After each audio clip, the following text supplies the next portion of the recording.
In the past few weeks, we've heard a lot of talk about mandatory vaccinations in different areas, including recently being announced for service members in the US military. But there's also been a big backlash against it. And when you think about those who are against the vaccine mandates, you probably think of politicians like Ron DeSantis or Ted Cruz, right wingers in general, but they are not the only people who are coming out against them. And joining us now to break down how this is playing out at a very granular level is politics columnist for Insider, Anthony Fisher. Welcome back to the program. Thanks for having me. Always glad to have you on. So you've got an article up on Insider going into how different unions are responding to this. So tell us a little bit about what you were able to find.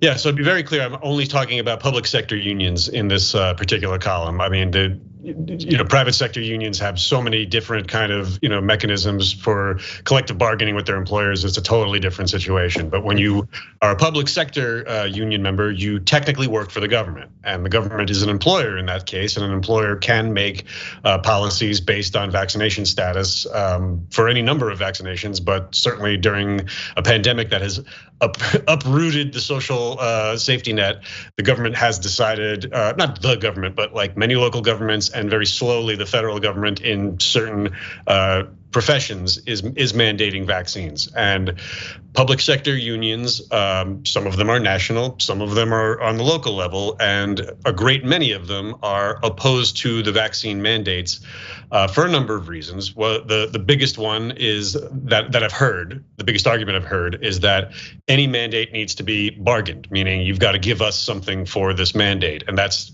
not popular with the public, who doesn't get to bargain whether or not they get to go to a restaurant based on how many people they can round up.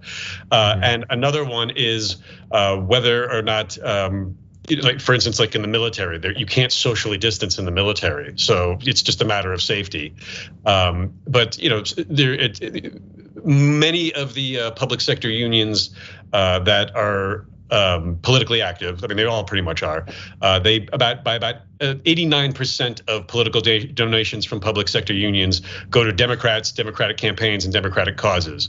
Now, you do have police unions and certain prison guard unions, some first responder unions that tend to lean right, and they are also adamantly opposed to vaccine mandates.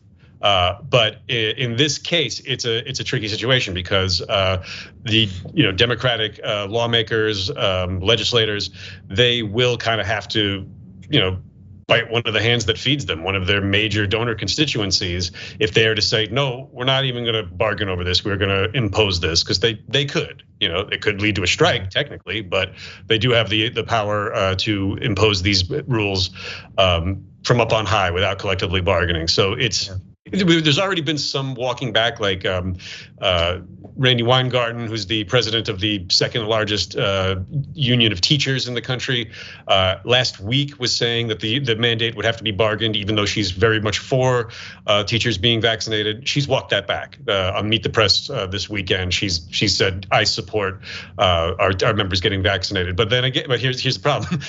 Randy Weingarten can't, unilaterally impose that, because even though she represents a ton of teachers, there are local chapters to that national union, and they're the ones that are going to have to make those rules. So it's a complicated, difficult, frustrating situation all around. You raised a lot of interesting points. Let's see if we can touch on a few of those. You seem to draw a distinction there between some of the, you say, sort of more traditionally aligned with the right public sector unions and others, where the right-leaning ones are like vehemently opposed to the mandate, whereas it seems like the others are sort of strategically opposed to it to try to get something potentially or whatever. Do you think that in the end it will come down to the bargaining process needs to go through, or like do you think many are actually ideologically opposed to it or worried that their members might be? Well, that's a very interesting question, because on the right, it seems to be just an ideological opposition. But again, like many public sector union workers are people of color, and people of color have been disproportionately suspicious of the vaccine. And I don't believe for political purposes. I believe that we'd be making a mistake to assume that all people who are vaccine resistant or vaccine hesitant are doing it for the same reasons. And I don't know that union leadership always is speaking with the voice of their membership. I think it's entirely possible that some of these democratically aligned public sector unions, that their membership has completely different reasons for not wanting to take the vaccine, but leadership is using it as an opportunity to say, well, rather than force our members kicking and screaming, we'll at least bargain this out. Yeah. Okay, and you talked about the possibility of one or more of these unions striking if it were to be mandated from above, from outside of their union. Is that based on conversations that you have, or is that just a possibility? Like, is there reason to believe that that might happen? Threats have been made. There's I believe that the San Francisco County deputy sheriffs have threatened to walk out if there's a mandate. And I actually tweeted that the county should call their bluff, because not one of those deputies, I believe, will walk away from a pension. They've got pretty sweet pensions in California, and if it comes down to that or getting a jab, I don't believe anyone would walk out on the job. So I think it's gonna come to that like you really are just gonna have to say, you don't have to get this vaccine, but you also don't have to have this job. Yeah. Well, so I'm also curious in your research about, I talked a little bit about some of where we've had mandates. New York has their mandate for going into certain types of things, and for some employees, LA's considering it. We have it for the military. Are we, numbers are going up crazy, even just in the past couple of days. Like, based on what you've been seeing, am I missing any big areas where these mandates exist? And also, do you believe that we're on the cusp of them becoming more common, even if just for public sector employees?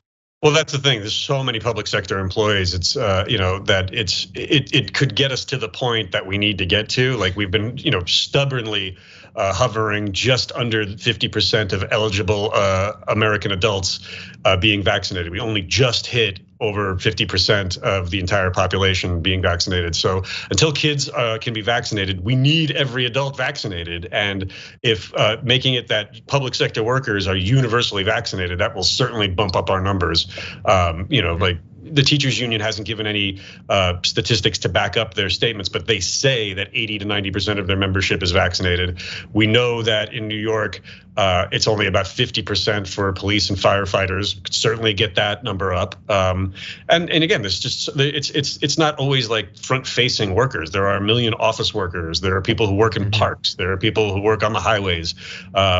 If everyone gets vaccinated, we are closer to herd immunity. There's less possibility for variants to take hold in the unvaccinated. And I think the big thing we've also seen in the last few crazy weeks. Remember, it was going to be hot vax summer. We were going to have an amazing summer, and then around 4th of July, all the hell.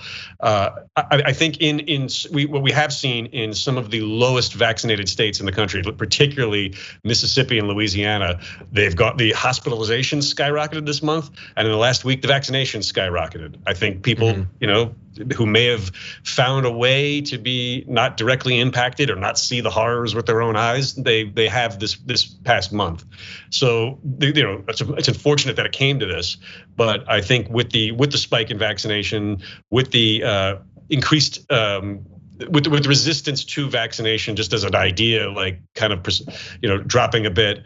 And if we were able to get the entire public sector workforce vaccinated, that would give us a huge bump. I mean, it's the kind of thing where if government exists for anything, it exists for things like this. Yeah, I agree. Well, very interesting work and obviously consequential. If you are watching this and you'd like more information breaking down some of the differences between different types of unions and all that, Anthony goes into way more detail, and that work is available at Insider. As always, Anthony, thank you so much for joining us. We really appreciate it. Great to talk to you, John.